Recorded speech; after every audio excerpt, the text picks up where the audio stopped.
From Deepwater Bay in Hong Kong, welcome to the GCN show. Welcome to the GCN show. Coming up this week, survive to 25. We've lost a few big names in the cycling business recession, but is 2025 really going to be that much better? Yeah! We'll let you know why. We're also going to run through our favourite moments of 2024 and let you know what's coming up on the channel next year. On the channel? Next year? Without giving any secrets away, of course. All right.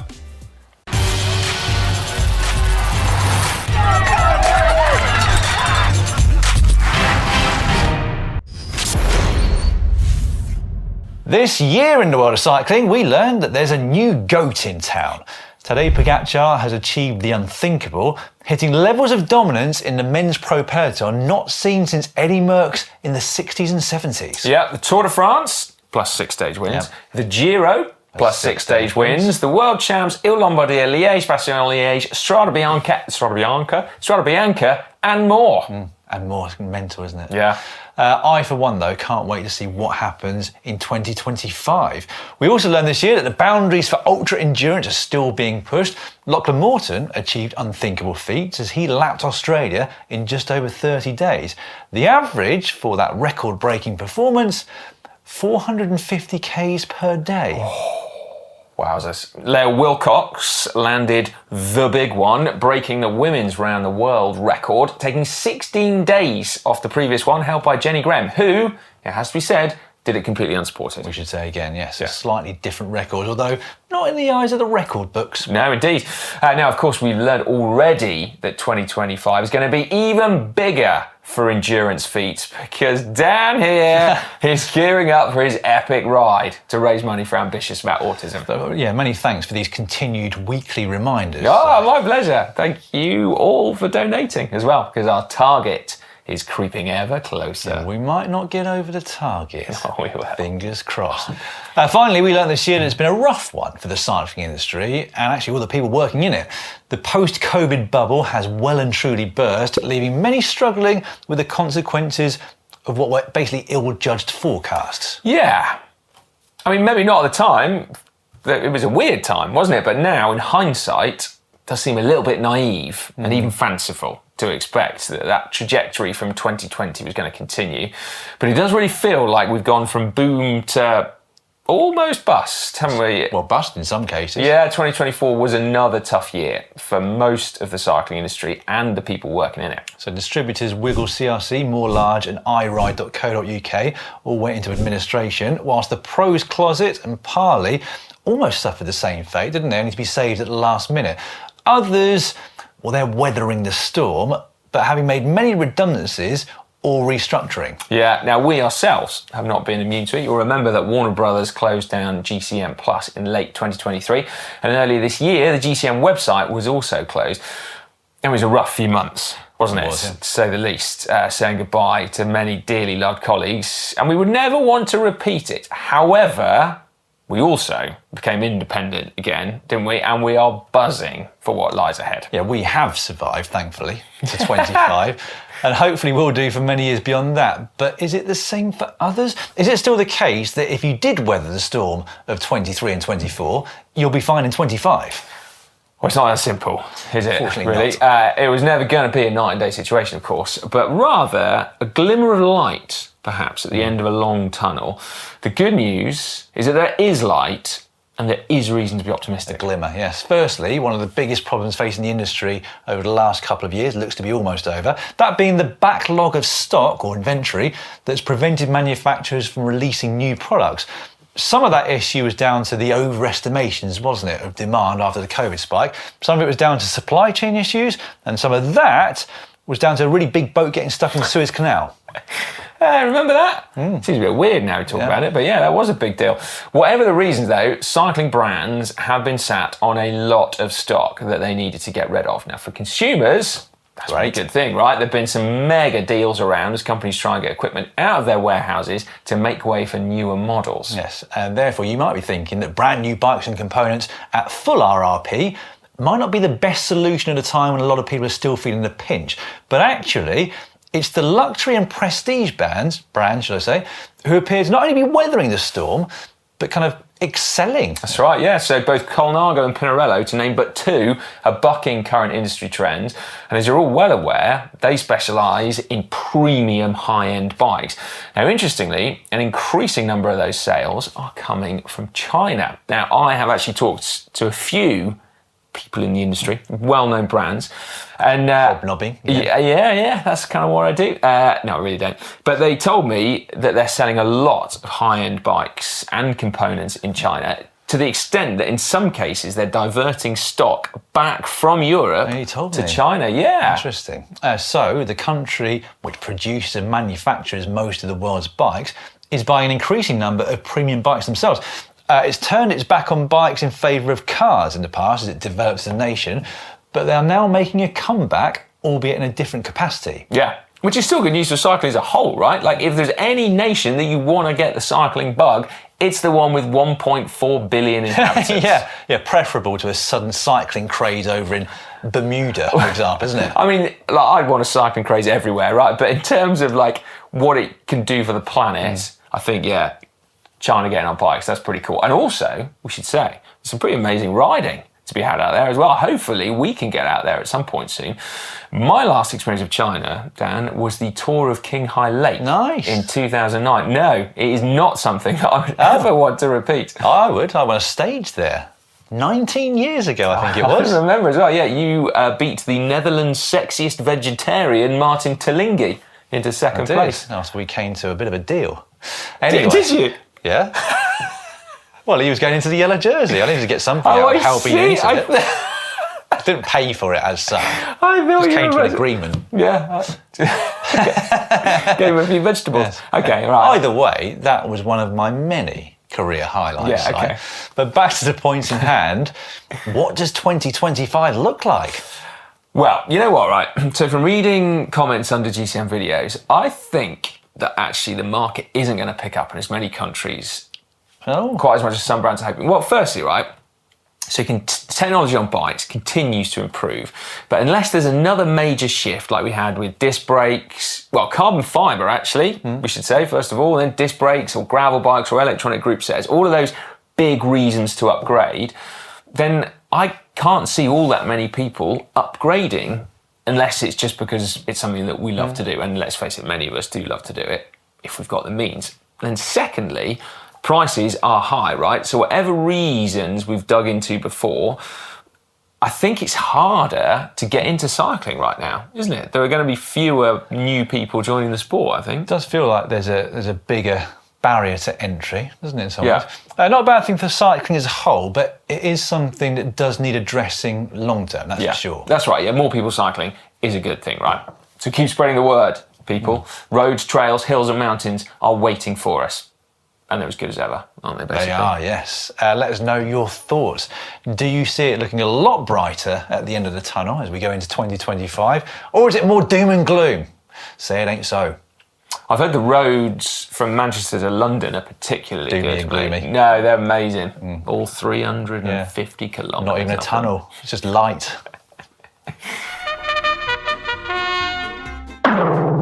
And now it's time for cycling shorts. Cycling shorts now, and since this show is being recorded in advance this week, and therefore we don't have any news to go through, we thought we would pick out our favourite and proudest moments from the year. I'll start with some racing. All right. Just to get in before you take them.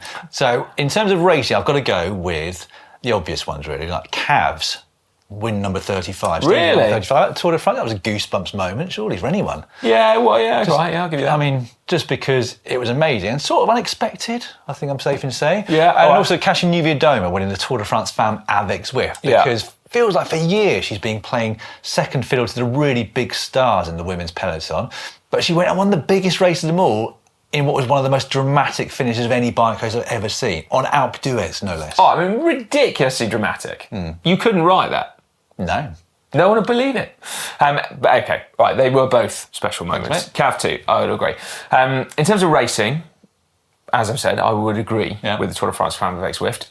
For me, the Mathieu van der Poel Flanders-Roubaix double, pretty cool, whilst wearing the World Champs jersey. Surprise. Yeah, but actually, I want to throw Tom Pidcock at the Olympics mountain bike. I thought you might go for that. Yeah, basically, like he didn't have the perfect race, but he came back and then he robbed Koretsky in basically the final corner. Wow, no, it was legit, wasn't it? Comments are going to go wild. No. It was pure racing instinct, and I love seeing that. So, it was a brilliant finale. Yeah, it was good.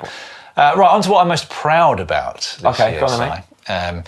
You know this. So do most of the viewers, actually. I'm going to say it anyway. Proud of making a few changes to my lifestyle and getting fit. So you should be. That links to one of my highlights of this year. Racing Sepp Kuss and Jonas Vingegaard in a Zwift race all the way back in January, almost a year ago. I mean, I can see why that would be a highlight. Getting to race, or in your instance, kind of ride, I suppose, with two of the biggest... Well, you were racing, they were riding. They were doing a recovery ride, weren't they? Two of the biggest stars on the planet. It's not your everyday experience, is it? But how does that relate to your lifestyle changes? Well, because it was being beaten by them there that made me realise I probably need to get a bit fitter. Sorry. Being beaten by two Grand Tour winners, recent ones at that, would have happened even if you were 10% fitter than you'd ever been. Probably 20%. You would have needed to make some serious deal with those two to win a stage of Tour King High Lake. Let's put it that way. Well, firstly, Si, only Vingegaard beat me. If you remember, I finished second to Vingegaard, but in front of Sepp Kuss. Because I think Sepp Kuss is possibly one of the most polite people on the planet, and he wouldn't want to completely embarrass an old man unless it was absolutely less of the old man, thank you very much. You're only 6% younger than me, I will have you know, and that figure is reducing by the year. You actually worked that out? I did, yes, you're 6% younger. So not just old, but also sad. 6% sounds like a big gap as well. I thought it'd be less than that. It'll be 5 soon. Anyway, Merry Christmas to you too. Now, if you'll allow me to get back on topic, obviously I didn't expect to beat either of them that day. No, good. But they barely got out of zone 1. I think they nosebreathed the whole way, if I'm honest. My heart rate, meanwhile, for the power that I was doing was just ridiculously off the charts. That wasn't the only reason that I decided I should get a bit healthier and fitter, but it was one of them. Yeah, and look at you now, mate, beating your 5k PBs. Yes, even with these pecs. That's right. What's your highlight of the year? Your pecs, definitely one of them. Remarkable. No, you know what? Like, I wouldn't say there have been any moments that have made me feel proud of my physical prowess. My pecs have not grown. My FTP has not increased. Anything. But, I basically feel slightly slower this year than years past. But I've been able to do some amazing things, like racing around the Lifetime GP at Sea Otter. That was cool. Qualifying for the Gravel Worlds, then racing the Gravel Worlds, albeit slowly. And then close to home, an epic ride in a beautiful part of a country that I love, so the Trowser. You're doing some great things and getting longer to enjoy them. Well, that's it, yes. I really did get to savour the World Championships. I was out there for a very long time. But no, in terms of feeling proud, I actually have been feeling really proud of the videos that we've been making and the impact they've been having, right? So a bit like your Journey to Health and Fitness series, which I think has made a big impact on a lot of different people. My two highlights, visiting the America's Cup, see American Magic, the sailing team. That was a real treat. And I'm really proud of the video we made. I thought it was cool. And then there's also the Carspiracy video, which is an avenue I'd like to explore more of in 25. I know you would, and you will indeed, I'm sure, as well. We should probably be serious as well for a moment. Not that wasn't serious. That was very serious, And point out that it's actually a highlight of our lives, really, isn't it? That we get paid to talk about, and in Si's case, ride bikes. And that's obviously something that we couldn't do if it weren't for you. That is right, 100%. The GCN community, you lot, is what allows us to continue to do what we're doing year on year, which is a real privilege, isn't it? So yeah, thank you very much. And it's also been great to read many of your recent comments recognising that actually we've kind of been stepping it up again, haven't we? Yeah, because that's exactly what we have been trying to do, isn't it? When we became an independent company again in the summer, we wanted to up our game to produce the best videos we've ever produced. And judging by the viewing numbers and the retention, the comments, etc., it does feel like we're kind of on the right track at least, doesn't it? Yeah, it does, doesn't it? Like, we've always tried to make the best content we've ever made, but we've kind of like... There's always room for improvement, right? Yeah, exactly. So, yeah, again, a genuine thank you from the two of us, but from everyone at GCN as well, for your views, your likes, your super thanks, your membership, your comments, general support. We promise to continue trying to improve and bring you more of what you want, like Dan doing the longest ride he's ever done. Yeah, you can donate below for that one. 220 miles from Manchester to London. I mean, did bring it on yourself. You named a price. I did. The price was £15,000 for Ambitious About Autism charity. Now, as we're recording this a week in advance, I'm not sure where the current figure's up to, but I imagine we've still got a little bit of a way to go. So here's hoping. If you have any spare change lying around after Christmas, then please head to the link in the description below and help us get it over the line, because you will need to start training soon, won't you, Dan? Yes. Well, I don't know. I'm not going to start training until we've crossed the 15 grand line, because that could turn out to be a complete waste of time, couldn't it? I mean, ideally, what I want to happen, Si, is I want to raise £14,999, because it's a lot of money for charity and I don't have to ride. Well, people would still pay if you don't do it. Well, it's there now. Oh, I see. I'm not sure there's a refunds policy. I mean, it's not going to happen, is it? Somebody's going to do the last quid if it gets to that sort of... Yeah, but you probably do want to start training before the £15,000 mark, because if you don't get £15,000 until the week before, then it's really going to hurt. Yeah, that is it won't be a day's ride, it'll be like a week solid. I think I need to think about this a little bit more, don't I? You do, yeah. Anyway, beyond Dan's big ride, we've got plenty of other challenges planned for 2025. Some of them are top secret. So unfortunately, lots of them. Well, yeah, all of them basically. But I can tell you that Ollie is going to attempt to break a world record. Yeah. He's already in training for it, isn't he? Yeah, he is, yeah. That's actually the reason why I didn't do the 5K run on GCN. Even though it's not until basically summertime next year. That's how serious he is about this world record, which I can't tell you about. Yeah. Alex is going gravel racing, full gas as well. Connor is off on more adventures, and I'm switching to triathlon. What? No, only kidding. Phew. No, literally, I just 100% will not do a triathlon, ever. Good. Ever. You heard it here, first and last. Yeah, all right. Speaking of hearing, we want to hear from you lot, always though. So if there are videos that you would like us to make, issues to explore, science to cover, whatever, riders to meet, races to ride, destinations to venture to, the list is endless. Let us know in the comment section. Because yeah, ultimately, whilst we want to do cool stuff, we also want to do what you want us to do. Well, we have to. That's our way of surviving, Si, isn't it? Getting paid to talk and ride bikes. I mean, I suppose it is really, isn't it? Yeah. Hack / bodge of the week now. Bodge of the year. Oh, that's the correct, yes. Bodge of the year. / bodge of the year. A reminder, as if you didn't know, because we've been keep telling you, I can't even speak at this point in the year, is that this is pre-recorded. So what we've done is gone back through a few of your favourites, hacks and bodges. We've judged that basically by views and reaction. My computer's going off. It's all going. Oh my God, who Pete would have Tom. thought they were about to go for a big night out on New Year's Eve, Dan? I know. Right. Actually, hang on a minute. It's the wrong day of the week for you. How are you going to have a big night out tonight? Oh, no, I can't, can I? No, and I'm doing dry January. Anyway, first up, this one from Freddie Energizer. This is a specialist clothes dryer. Freddie wrote in with us and sent us the pictures of. In fact, it's a video, isn't it? It is, yeah. And I mean, it does look like it would probably dry his clothes. I sort of feel like it's possibly not the most environmentally friendly clothes dryer. But I don't know. I mean, I don't know how much those fans use, actually, to be fair. But if it's a Canadian winter, Si. Well, yeah, those clothes aren't going to dry themselves in Canada. No, wait, although, let's face it, if it's a Canadian winter, he's not going to need a short-sleeve jersey and a gilet. Yeah, exactly. And he wouldn't have sweated in them anyway. Good point. Yeah, they'd have just... Because, yeah, if you sweat, you freeze down in Canada. Oh, yes. That's what I believe. Yeah. So I hear or read. Next up, the one that we really like this year. Did you decide it was a hack or a bodge, by the way? Well, I've presumably already done that. I can't remember, and I don't want to contradict myself. Oh, it was a hack. Oh, there we go, yeah. I was going to say hack again then. You and Connor said hack. I would have said bodge. Yuri Limote sent this one in, which is basically like a mesh to go over the front of his dad's helmet, wasn't it? To prevent any wasps, bees, or other insects penetrating through the holes in the helmet and irritating his head. Penetrating the helmet? Really? Well, how would you describe it? Getting in the helmet? Getting through the... Anyway. Getting sucked in. I mean, helps solve whatever problem that is. People love that. They do, yeah. So many people talking about the problems of having wasp in your helmet. Well, and it looked cool as well. That was the main thing, right? It was, you know, actually it looked like, I think we said at the time, it looked like Darth Vader's lid. But I presume we both said hack for that, did we? Oh, undoubtedly. Okay. You know what, actually, I touch wood, haven't ever had a bee or a wasp fly into my helmet vents and sting me. Like, they've gone in a few times and then popped out again. But I did have one fly into the strap and sting me under the ear. I was well annoyed. Yeah, I bet, I was so annoyed. I just turned around and went home again. You don't do very long rides anyway, do you? This was when I was like full-time pro. Oh, I see. So, Okay. Yeah. All right. Let you off. Thanks. Next up, this one came in from Chloe Ski.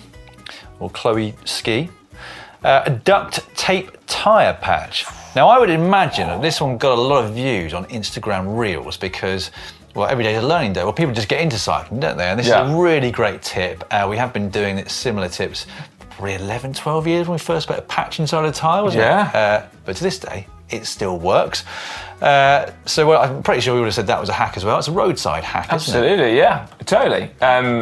Yes, as long as you put the duct tape on the inside of the tyre, as opposed to the outside. But actually, you can put whatever you like on the inside. Like gel wrappers work really well, don't they? A pound note. Do they even do them in Scotland still? I don't know. I used to get Scottish pound notes from an uncle that wasn't an actual uncle. One of those people. Really? Yeah. Generous guy. Yeah, wasn't he? And finally, number 4, Tracy KB. 3D printed banana holder. Now, Si, we have not passed judgment on this because this was Hank and Manon hosting the GCN show that particular week. Yeah. I think this is amazing. I think it comes about because we challenged someone to have a 3D printed banana holder. Oh, right. And there it is on that. the seat post. I think that's absolutely amazing. Well, I can't really call it a bodge, can I? If we asked people to do it and send Well, it it's in. 3D printed, mate. You can't call it a bodge. Okay, all right. Well, it's a hack from Si and I. The only issue I've got with it is that I'm actually not a massive fan of bananas as ride food. They said hack. There you go. But I always find, I don't know whether I'm the only person in the world, but I find that when I eat a banana, it makes me more hungry. I find I'm less satisfied having eaten a banana than if I don't eat one at all. No. So it just seems like the worst kind of ride food. Yeah, and they're not even supposed to go in smoothies anymore, are they? Why not? There's some sort of scientific literature's come out about the negative effects on the rest of the fruit you put in the smoothie. If you You're kidding me. No. Is that legitimate science, or is that like some bro influencer who's just like... A bit of both. I don't eat vegetables because they're bad for you. Well, I saw it in a few places. Peter Attia talked about it. All right. So I don't know what judgment you're going to pass. I don't know about that. Anyway, we're saying hack, even though previously it was... we're saying bodge, aren't we? No, we're saying hack. We're saying hack, yeah. This year can't end soon enough. There's no light at the end of my tunnel. No, there isn't. But we can tell you what next week's GCN show is going to be about, and it's whether or not you could put a banana in a smoothie. Oh yeah, you're going to look that up straight away. Blooming heck, I am. Yeah. Not that I eat loads of smoothies, but that just seems like one of those things where you're like, that's just a bit crackpot. Well, smoothies are thick. You eat them. All right, you know what I mean. Yeah. I don't partake in many smoothies. Yeah. Anyway, that brings us to the end of your hacks and bodges for another year, doesn't it? On that high, because it was a high that last week, wasn't it? It was blooming interesting. Yeah.